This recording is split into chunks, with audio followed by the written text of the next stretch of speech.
It's New Year's. How am I going to lose weight? And more importantly, how am I going to keep it off? Right? There's so many diets out there. There's so many fitness plans. It's often actually hard to know where to start. What I want to do is look at the science approach. What does science say about weight loss? How does science explain weight loss? Okay. Weight loss simply comes down to calories.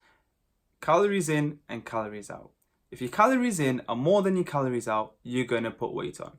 If your calories out are more than your calories in, you're going to lose weight. It sounds simple, right? Not quite. Let me explain.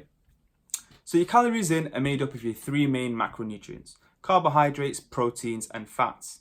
Okay? And your energy expenditure is a bit more complex than that. Your energy expenditure, your calories out, are made up of your basic metabolic rate. This is the amount of calories it requires to keep the lights on.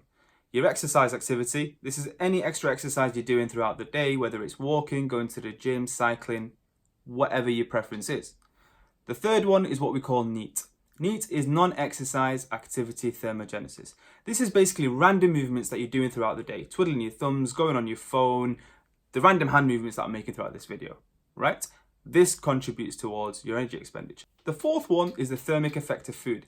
It actually requires energy to extract energy from food, and that's what the thermic effect of food is. Let me tell you a bit more. For example, the thermic effect of food of protein is 30%. The thermic effect of food of carbohydrates is 6 to 8%, and that of fat is only around 2%. To put that into practice, if we consumed 100 calories of protein, around 30 of those calories are going to be consumed to just extract the energy from the protein. Similarly, if we consumed 100 calories of fat, only around 2 of those calories are going to be consumed extracting the energy from fat. So these are the 4 components that make up your energy expenditure. So that's your calories out part of the equation. That's our energy expenditure. Your calories in, like I said, there's 3 main macronutrients: carbohydrates, proteins, and fats. Carbohydrates. For each gram of carbohydrate you have, that's about 4 calories. And that's the same for proteins as well. So for each gram of protein you have, that's about 4 calories as well. Fat's a little bit different, okay? So for each gram of fat you have, that's about 9 calories. You can use those to work out how many calories there are in the food that you're eating. Okay, so now we have what makes up our calories in, and now we have what makes up our calories out. How do we use this to lose weight? What you need to do to start off with is work out your basic metabolic rate. We're going to do that today. Pause this video after this clip, go online, Google BMR calculator, type in a few details. That will give you the amount of calories it requires for your basic metabolic rate. Now you've got your basic metabolic rate, okay?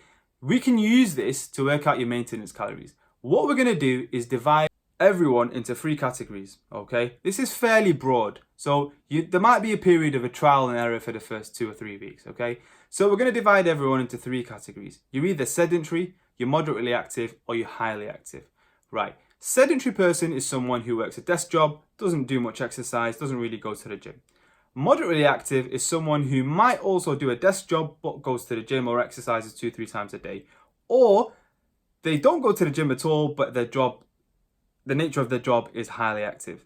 The third one is the highly active individual. This person combines the two. So they have a highly active job and they also exercise regularly throughout the week. So if you have a sedentary lifestyle, you're going to times your basic metabolic rate by 1.2. If you have a moderately active lifestyle, you're going to times your basic metabolic rate by 1.5. And if you have a highly active lifestyle, you're going to times your metabolic rate by 1.9. Let's take the example of John. John has worked out his basic metabolic rate. He paused the video earlier, and his basic metabolic rate was 1,900. This was based on his weight, age, height, gender, all those things. So what's John going to do? John is moderately active. He goes to the gym 2 or 3 times a week. His job, however, involves just being on a desk and typing away at the computer. Okay, so James is going to times that 1,900 calories by 1.5, which gives him roughly 2,850 calories. That's John's maintenance calories. This is the point you really need to focus on. These are the maintenance calories.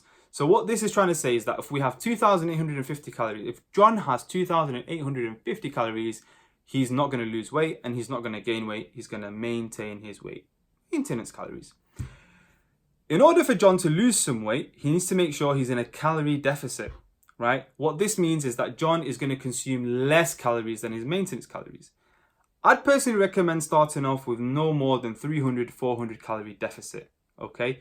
So in order for John to lose weight, he's going to consume between 2,450 to 2,550 calories a day. To sum this point up, weight loss comes down to calories, right? You need to make sure your calories in are less than your calories out. Your calories in are less than your energy expenditure. And I've showed you how to work that out. The second part of the title of the video, how do I keep the weight off? Essentially, this comes down to consistency. Most diet plans out there, I'm sure you've been through a lot. There's the Atkins, paleo, intermittent fasting, you name it. If any of these diets have got you to be successful in the past, it all comes down to the consistency. Let's take the keto diet, for example. Keto diet. Less carbs, more fat, more protein. Essentially, you're taking the carbs out of the equation. Your body then goes through a complex process called gluconeogenesis to use up ketones, hence where the keto name comes for energy. By not having carbohydrates usually broken down to glucose, and we use the glucose for energy. Now, the part of your body that metabolizes this glucose is not really being used anymore, seeing as you don't have any glucose in your system. And this part of your body starts to shut down. What happens then when you inevitably have carbohydrates? That part of your body is slowed down. Now, your body only does two things with glucose. It either uses it up for energy or it stores it as fat. So, the part of your body that uses it up for energy has slowed down. It eventually just stores it up as fat. And what happens here is all that weight you lost from the keto diet, you end up piling up really quickly.